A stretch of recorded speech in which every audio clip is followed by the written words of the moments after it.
यंदापासून 9वी आणि 11वीच्या परीक्षा देखील राज्याच्या बोर्डाकडून घ्याव्यात असा विचार सुरू आहे। महाराष्ट्र राज्य माध्यमिक आणि उच्च माध्यमिक मंडळाने हा निर्णय घेतलाय। या संदर्भातल्या प्रस्तावावर मुख्यमंत्र्यांनी सही केली आहे।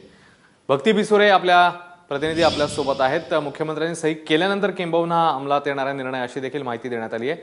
भक्ती बिसुरे आपल्या सोबत आहे। भक्ती, नेमका काय हेतू आहे अशा प्रकारे निर्णय घेण्यामागे?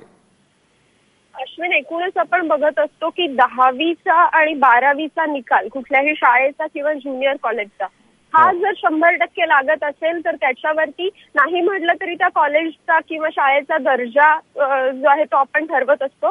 असं असताना 10वी आणि 12वीचा निकाल कमी लागू नये या दृष्टीनं 9वी मध्ये काही जास्त प्रमाणात विद्यार्थ्यांना नापास करण्याचा एक शाळेचा किंवा ज्युनियर कॉलेजचा एक कल दिसून येतो आणि त्यामुळे बरीचशी मुलं जी आहेत ती 9वीत किंवा 11वीत नापास होताना आपल्याला दिसत असतात।